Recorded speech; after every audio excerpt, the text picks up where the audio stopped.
श्री स्वामी समर्थ. कर्म. मृत्यूशय्येवर अखेरच्या घटका मोजीत असलेल्या टॉम स्मिथने आपल्या मुलांना आपल्याजवळ बोलवून घेतले आणि तो त्यांना म्हणाला, बाळांनो, मी आज या जगाचा निरोप घेत आहे.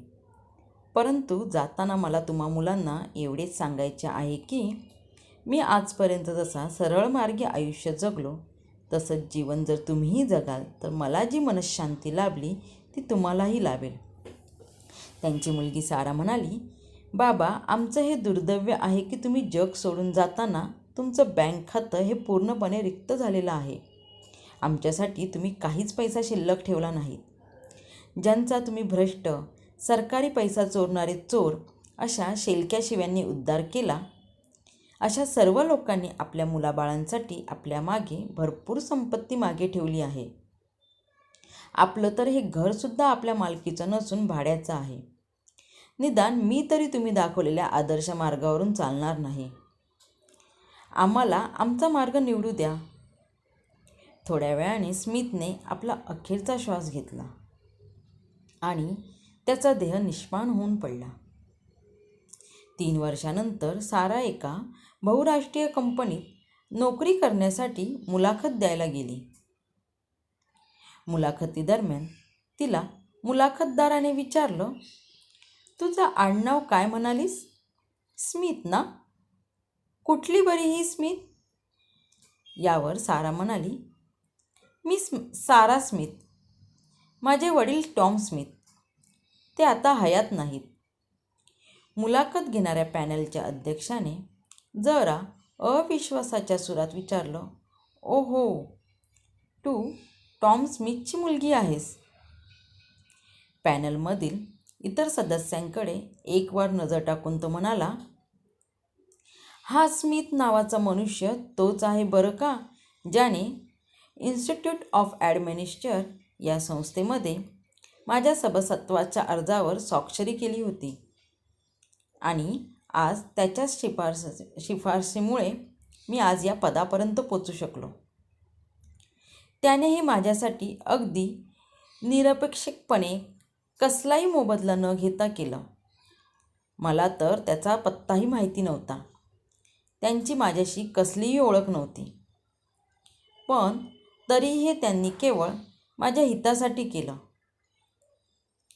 इतकं बोलून तो साराकडे वळून म्हणाला, मला तुला आता कुठलाच प्रश्न विचारायचा नाही आहे. तुला ही नोकरी मिळालीच आहे असं समज. उद्या येऊन तुझं नियुक्तपत्र या कार्यालयातून घेऊन जा. सारा स्मिथ कॉर्पोरेट अफेअर्स मॅनेजर म्हणून कंपनीत नियुक्त झाली. तिच्या दिमाखतीला ड्रायव्हर सहित 2 कार्स, कार्यालयाला लागूनच असलेला एक ड्युप्लेक्स बंगला आणि दरमहा 1 लाख पौंडाचा पगार आणि याशिवाय इतर भत्ते आणि खर्च इत्यादी मिळू लागला. नोकरी 2 वर्ष पूर्ण झाल्यानंतर कंपनीचे मॅनेजिंग डायरेक्टर अमेरिकेतून आपल्या देशात परतले आणि त्यांनी आपली निवृत्ती घोषित केली.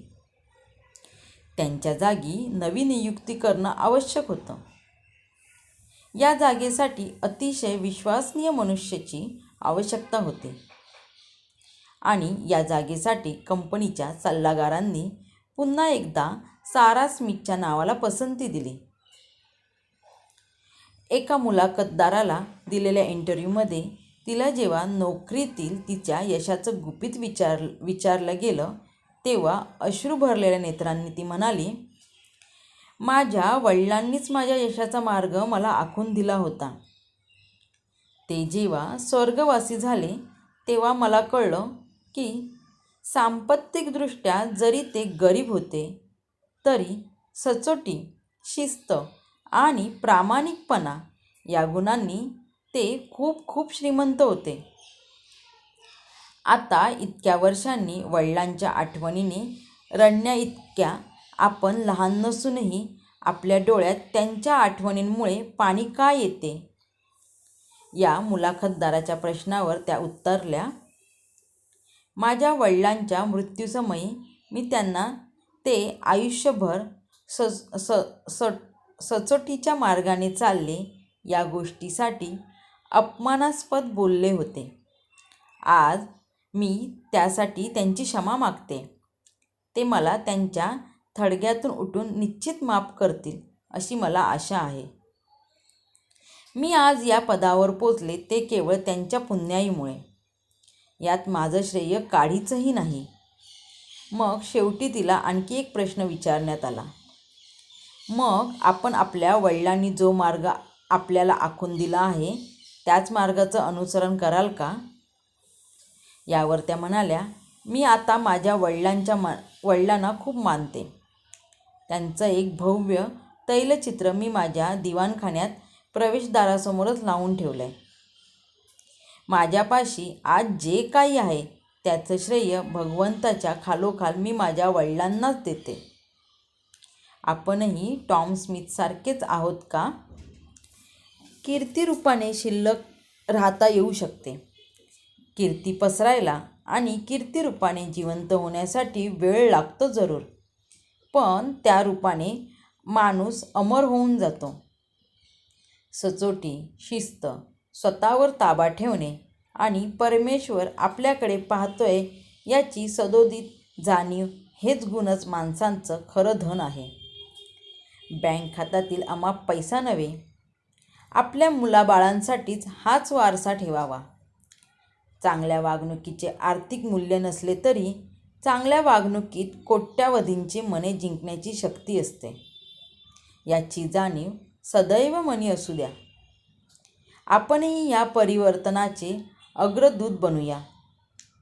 आपल्याला आयुष्यात जे काही मिळाले ते पचवायला शिका.